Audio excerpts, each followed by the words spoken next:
Hello good morning विद्यार्थीओ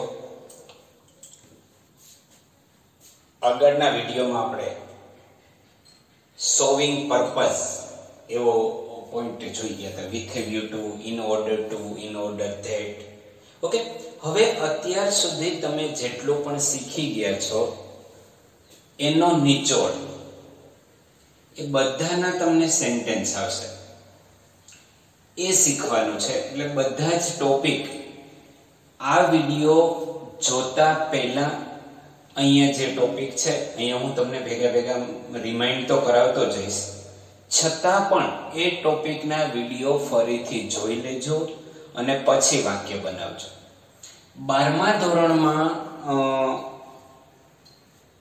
52 થી 56 પ્રશ્ન number 52 થી 56 5 માર્ક્સ નું આ પૂછાય છે ઉપર એમાં સૂચના શું લખેલી હશે આ રીતના કમ્પ્લીટ ધ ફોલોઇંગ સેન્ટેન્સીસ નીચેના વાક્યો પૂરા કરો કેવી રીતના પૂરા કરો તો કે યુઝિંગ ધ વર્ડ્સ જે શબ્દો છે આપેલા છે એનો ઉપયોગ કરીને given in the brackets બ્રેકેટમાં જે શબ્દો આપેલા છે એનો ઉપયોગ કરી અને વાક્ય પૂરા કરો 5 વાક્ય હશે એવી રીતે મેં તમને એ આખા આપણા ટોપિક રિવાઇઝ થાય એ હેતુથી આ વિડિયો આપું છું બરોબર આના પછીનો વિડિયો આપણો ફંક્શન આધારિત હશે કે કેવી રીતના પૂછાય હવે આપણે એક્ઝામ ઓરિએન્ટેડ થવાનું છે ધોરણ 11 અને ધોરણ 12 આ વિડિયો મારફત હું તમને કહેવા માંગુ છું કે ધોરણ 11 માં પણ આ કોવિડ-19 ને કારણે કોરોનાને કારણે 30% સિલેબસ ઘટી ગયો છે એમાં છેલ્લા 4 પાઠ આપણા નથી ભણવાના થશે રેગ્યુલર થશે ત્યારે બરોબર પણ એક્ઝામમાં તમારે પૂછાવાના નથી એક્ઝામમાં પૂછાશે 1 થી 6 પાઠ તો હું માનું ત્યાં સુધી આપણે એમાં 1 થી 6 પાઠ પૂરા કરી લીધા છે એટલે આપણે ટેક્સ્ટ બુક આપણે એમ કહીએ તો પૂરી કરી લીધી ઓનલાઈન એવું કહી શકીએ આપણે હા ગ્રામરમાં પણ બધા ટેન્સીસ એક્ટિવ પેસિવ અને આ બધા જ ટોપિક આપણે પૂરા કર્યા છે જો ખરેખર ભણો તો તમારા માટે બેવડો લાભ છે તમે મોબાઈલ થ્રુ પણ ભણી શકશો અને જ્યારે રૂબરૂ આવશો ત્યારે પણ ભણી શકશો તો અહીંયા હવે આપણે જોઈએ કે તમને આ રીતના પૂછાશે અહીંયા આપણે 1 2 3 4 5 લખ્યો ત્યાં કેટલા પ્રશ્ન નંબર હશે 52 53 54 55 અને 56 12મા વાળા માટે જ્યારે 11માં 5 માર્ક્સના બદલે 4 માર્કનું પૂછાય છે કારણ કે એનો પેપર 80 માર્ક્સનો હોય એટલો ફરક છે એ સિવાય બીજો કંઈ હશે નહીં સારું ચલો તો હવે આપણે શરૂઆત કરીએ પહેલું છે વિવેક ડાન્સ પછી આમ નામ તમને અધૂરો વાક્ય આપેલો હશે બ્રેકેટમાં આમ આપ્યું હશે એઝ ઇફ અને પછી એ ટોપિકનું નામ હશે સપોઝિશન યાદ છે એઝ ઇફ આપણે શીખી ગયા એડવર્બ ક્લોઝ ઓફ સપોઝિશન એવો એક ટોપિક આપણે શીખી ગયા હે ને તો કેવી રીતના આવશે તો તમે યાદ કરો કે સર પહેલા એઝ ઇફ મૂકવાનું વ્હાઈટ થી લખું એટલે વધારે દેખાય તમને એઝ ઇફ પછી કરતા વિવેક છે તો કે હી કંઈ પણ હોય અહીંયા આપણે શું મૂકી દેતા હતા વેર અથવા વર જેને આપણે બોલીએ વિવેક ડાન્સ એઝ ઇફ હી વર પ્રભુદેવા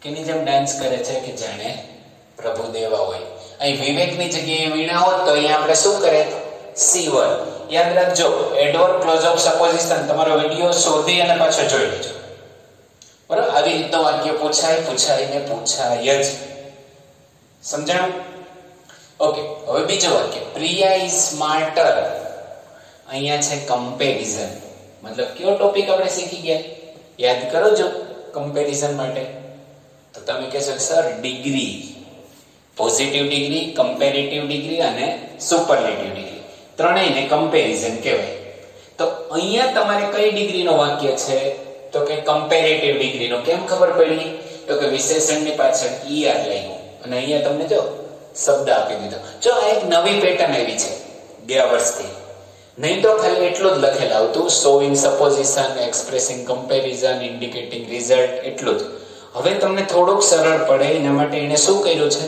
અહીંયા તમને શબ્દ આપે એટલે તમને યાદ આવી જાય ટોપિક તો Priya is smarter than Riya. અથવા તમારે 2 થી વધારેની સરખામણી કરવી હોય તો શું કરવાનું? એની અધર અથવા મોસ્ટ અધર મૂકવાનું. યાદ આવ્યો તમને એ વિડિયો? ડિગ્રીના વિડિયો જોઈ લેવાના. આમાં જો અહીંયા મેં કમ્પેરેટિવ આપ્યું, અહીંયા પોઝિટિવ આપ્યું, અહીંયા સુપરલેટિવ આપ્યું, 3 ડિગ્રી. એટલે ફરીથી ડિગ્રીના વિડિયો જોજો. મિત્રો બહુ મહેનત કરવી પડે છે આ તમને તૈયાર કરાવડાવવા માટે.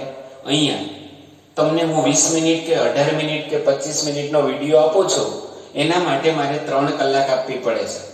એટલે તમે ઘરે મહેનત કરજો, તમે હોશિયાર થાઓ એ આશય છે. તમને આવડે એ જ અમારો સંતોષ છે. એટલે આમાં તમારે કયો ટોપિક જોઈ લેવાનો થશે? તો કે એડવર્બ ક્લોઝ ઓફ સપોઝિશન. એટલે તમને આવડી જશે, યાદ હશે જ. ઘણાએ જો વ્યવસ્થિત વિડિયો લેક્ચર જોયા હશે તો યાદ હશે.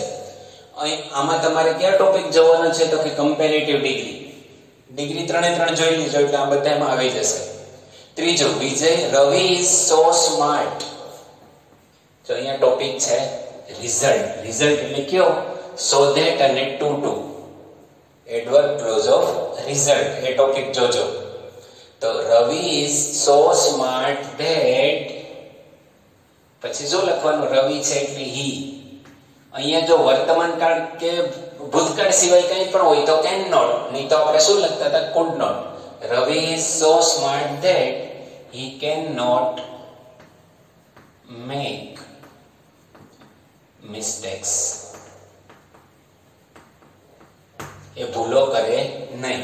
હી can not get less mark, ઓછા માર્ક્સ મેળવશે નહીં. કંઈ પણ લખી શકો. ઓકે. પછી આ આપણે અગાઉનો જ વિડિયો હમણાં જ તમે જોઈ ગયા, ગઈકાલનો જ એ જ છે. With a view to. Hitesh went to school with a view to. ના હેતુથી, ના ઈરાદાથી. તો Hitesh went to school with a view to. ક્યાં હેતુથી? With a view to learning English.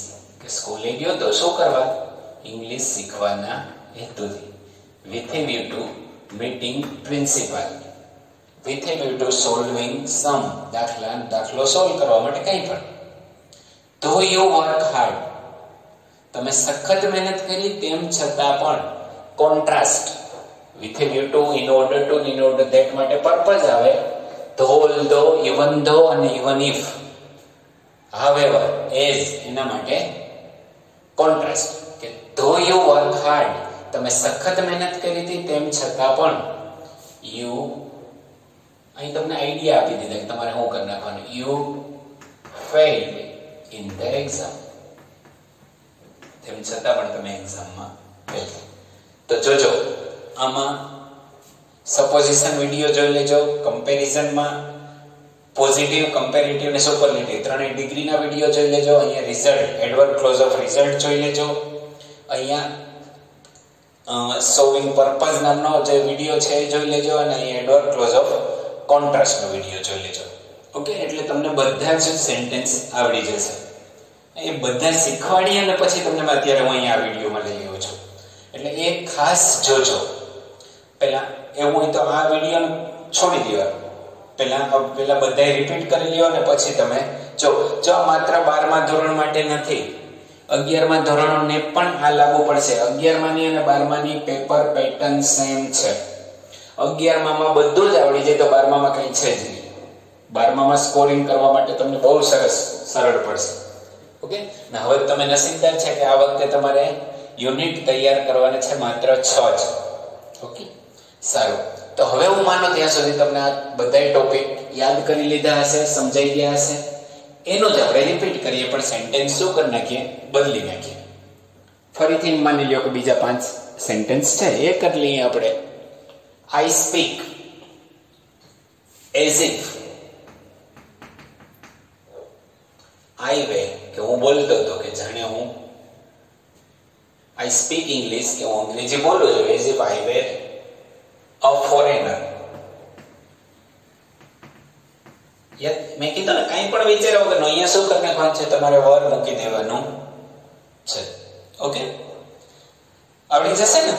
હવે બીજું જો very few teachers, very few એટલે કઈ ડિગ્રી આવે? કમ્પેરિઝન. જો હું તમને એક કહેતા રહી ગયો મારાથી, અહીંયા સોવિંગ લખેલો હોય, એક્સપ્રેસિંગ લખેલો હોય, ઇન્ડિકેટિંગ લખેલો હોય, ગમે તે બધાનો અર્થ એવું થાય કે બતાવો, દર્શાવો. આપણે તો ટોપિક અહીંયા જ ગોતવાનો છે, સપોઝિશન, કમ્પેરિઝન, રિઝલ્ટ. અહીંયા આગળ કયો શબ્દ છે એની સાથે કોઈ બહુ ફરક પડતો નથી. હા, એટલે જો અહીંયા પેલા શોવિંગ સપોઝિશન હતો, તમે અહીંયા શું લખ નાખ્યું? Expressing supposition. કોઈ ફરક નથી પડતો. એક્સપ્રેસિંગ એટલે પણ દર્શાવવું, શોવિંગ એટલે બતાવવું. તો દર્શાવવું ને બતાવવું એટલે શું થાય? ઇન્ડિકેટિંગ એટલે પણ દર્શાવવું. ટૂંકમાં શબ્દો બદલે છે, બીજું કઈ છે નહીં. એવી રીતના પણ હોઈ શકે. આવડી જશે હવે એઝ ઇફ વાળું. સરસ. હવે વેરી ફ્યુ છે એ પોઝિટિવ ડિગ્રી આવે. પોઝિટિવ ડિગ્રીમાં વિશેષણની બંને બાજુ આપણે શું લગાડીએ છીએ? As as. Very few teachers are as kind as my class teacher. આ રીતના સમજાણું? નકાર હોય તો વેરીફાઈ બદલે બીજું શું આવે એમાં? એ આખો વિડિયો જોઈ લેશો એટલે એવું નથી કે વેરીફાઈ વાળું જ પૂછાય, નો અધર વાળું સેન્ટેન્સ પણ પૂછાય. એ પણ પોઝિટિવ ડિગ્રીનો છે. તમે જ્યારે ભગવાન કરે વહેલું રૂબરૂ થાય તો તમને હું વધારે પ્રેક્ટિસ આપી શકું, એવી કોઈ પ્રેક્ટિસ માટેની રેફરન્સ બોક્સનું નામ આપી શકું, જેથી કરીને તમે વધારે પ્રેક્ટિસ કરતા થાઓ. પણ તમને ફાયદો એ થશે કે તમારે જે ટોપિક ઘરે જોવો હશે હવે જોઈ શકશો. ઓકે, એટલે હવે કમ્પેરેટિવ ડિગ્રી અહીંયા આપણે સો ધેટ નો આપ્યું હતું, એ પણ રિઝલ્ટ આવે ને અહીંયા 2 2 છે. નીલમ ઇઝ ટુ ફેટ ટુ. બરાબર. હવે તમારે કે નીલમ ખૂબ જ જાડી છે તેથી શું પરિણામ આવ્યું? ઝડપથી દોડી શકતી નથી. પણ આપણે ટુ પછી ક્રિયાપદનું મૂળ રૂપ જ આવે, two run fast. Hitesh goes for walk. અહીંયા વિથી લીવટો આપ્યો, અહીંયા આપણે પર્પઝ માટે કયો આપી દીધું? in order to. in order to પછી શું આવે? ગઈકાલનો જ વિડિયો છે. તો કે Hitesh goes for walk in order to, કે વોકિંગ માં જાય છે. શું કામ જાય છે? તો કે વજન ઘટાડવા. તો કે ઘટાડવું એટલે reduce his weight. કઈ રીતના?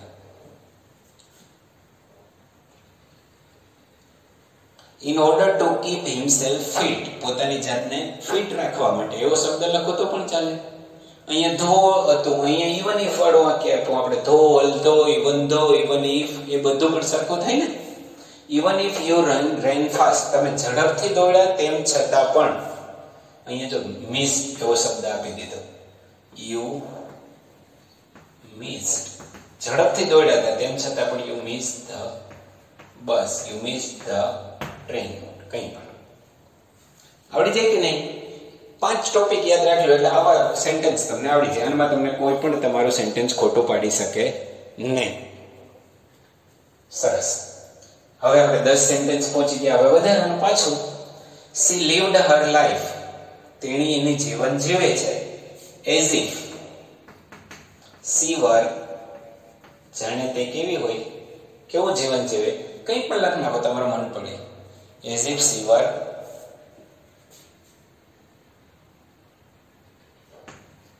કેવું જીવન જીવે, જાણે પોતે માધુરી હોય ને એવું. કંઈ પણ. as if she were Aishwarya, as if she were poor girl, as if she were rich girl, જે લખો એ. ટૂંકમાં અહીંયા સી ક્યાંથી આવી ગયો? તો આગળ જોઈને અહીંયા વિવેક હતું તો અહીંયા હી આવ્યું હતું, અહીંયા વીણા હોત તો સી આવે. તે રીતના Gandhiji was one of the, જો યાદ રાખો, વન ઓફ ધ. કઈ ડિગ્રી એવી? તો કે સુપરલેટિવ ડિગ્રી. એક અહીંયા આપણે કમ્પેરેટિવ નો આપ્યું, એક પોઝિટિવ નો આપ્યું અને એક હવે સુપરલેટિવ. પણ અહીંયા તમને આપી દીધો શબ્દ, જો મોસ્ટ લખવાનો. Gandhiji was one of the most popular leaders. જો લીડર ની પાછળ એસ આવ્યું. શું કામ? તો કે આગળ વન ઓફ શબ્દ હોય તો પાછળ બહુવચન આવે. વન ઓફ ન હોત, ખાલી એમ હોત Gandhiji was the most popular leader, તો લીડર આવે.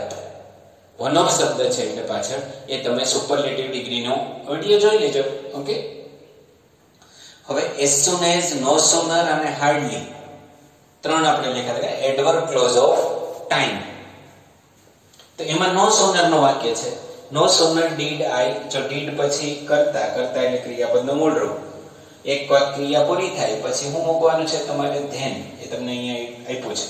નો sooner did I open the door then, કે જેવો મેં દરવાજો ખોલ્યો કે તરત જ તમે મન પડે લખ નાખો. આઈ સો સ્નેક, જેવો દરવાજો ખોલ્યો કે મેં સાપ જોયો. જેવો દરવાજો ખોલ્યો કે લાઈટ જતી રહી. તમે તમારી ઈચ્છા પડે લખો. પણ અહીંયા ભૂતકાળ છે તો પાછળનો વાક્ય તમારે કેવું લખવાનું રહેશે? ભૂતકાળ જ લખવાનું રહેશે. એ યાદ રાખવાનું. No sooner did I open the door the light જતી રહી, તો ગોનું ભૂતકાળ vent.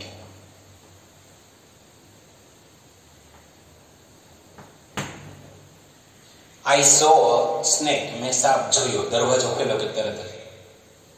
I so your bike, મેં તારું બાઇક જોયું. ગમે તે લખો. Hardly had you eaten your dinner, પછી માંડ તમે તમારું ડિનર પૂરું કર્યું હતું. ક્યાં? કે તરત જ. તો હાર્ડલી હોય એટલે અહીંયા શું આવે? વેન. હાર્ડલી ને બદલે બીજો એક શબ્દ કેવો વપરાતો હતો? સ્કાર્સલી. હે ને? એ વિડીયો જોઈ લેજો. આ બધા જ તમને શીખવાડેલા વિડીયો છે. Hardly had you eaten your dinner when, માંડ તમે તમારું ડિનર પૂરું કર્યું કે તરત જ શું થયું? તો કે મહેમાન આવ્યા. તો કે the guest came to your home. હજી જમીને ઉભા જ થયા હતા ત્યાં આવ્યા. કેવી રીતે? જમવાનું બાકી હોત અને આવ્યો તો આપણી સાથે જમી શકે, બરાબર. પછી એની રીતે જમાડવા પડે ને, એકલા જ. એવી રીતના પછી જો આ બે તમને એઝ સોન એઝ, નો સોનર અને હાર્ડલી. કયો topic? Adverb clause of time. Mayur met me yesterday, Mayur મને ગઈકાલે મળ્યો. ઇન ઓર્ડર ધેટ, શું કામ મળ્યો તો? In order that. શું માટે? તો કઈ ભૂતકાળ છે તો તમારી પણ he could solve his problem. શું કામ મળ્યો તો? કે એનો પ્રોબ્લેમ સોલ્વ કરી શકે એટલા માટે. However smart you are, તમે સ્માર્ટ છો. ધો ઇવન ઇફ, however અને as, ચાર વસ્તુ આપણે શીખ્યા ને એમાં એડવર્બ ક્લોઝ ઓફ કોન્ટ્રાસ્ટમાં. however smart you are, તમે સ્માર્ટ છો તેમ છતાં પણ મિસ્ટેક, તમે ભૂલો કરી છે. તો કે you have made many mistakes, તેમ છતાં પણ તમે ઘણી બધી ભૂલો કરેલી છે. એટલે આ બધા જ વિડીયો રિપીટ કરજો મિત્રો. મારી લાગણી છે કે જોજો, સમજજો. જેને ભણવું છે એ તો જોવે છે, પણ બાળકો 12મું ને 11મું છે એ તમારા જીવનનો આખો વળાંક લે છે. તમારી જિંદગીને કઈ બાજુ લઈ જાય એ નક્કી આ 2 વર્ષ કરે છે. એટલે ઘરે તમે થોડા બેકાળજી હો એવું મને લાગે છે. કોઈક જે કરે છે બહુ સરસ કરે છે, બરોબર, પણ નથી કરતા એ લોકો માટે થોડુંક કરજો. આ વિડીયો ન જોયા હોય અગાઉના તો ફરીથી જોજો અને મહેનત કરજો. હા, ન સમજાય તો તમે તમારે કોન્ટેક્ટ કરો, ગમે ત્યારે મળો, અમે બેઠા જ છીએ. તમને ક્યાંય કઈ તકલીફ પડે તો એના માટે આવો, રૂબરૂ પણ આવો, કઈ વાંધો નહીં. પણ તમે ભણો અને મહેનત કરો. હા, આ બધા ટોપિક એકવાર રિપીટ કરી જો. આવી રીતનું કેટલા માર્ક્સનો પૂછાય છે? આ 52 થી 56 માર્ક્સનો. એવી જ રીતના બોર્ડની, હવે આપણે બોર્ડની પેટર્ન મુજબ જઈએ છીએ. એક આપણે ટોપિક બાકી છે ઇનડાયરેક્ટ સ્પીચ, એ આ થોડું કમ્પ્લીટ થઈ જાય પછી આપણે એની ઉપર જઈશું. પછી હવે આવતીકાલે આપણે ફંક્શન કેવી રીતના હોય એની ચર્ચા કરશું. ઓકે, સમજજો અને વ્યવસ્થિત ભણજો. આવજો, કાળજી રાખજો તમારી.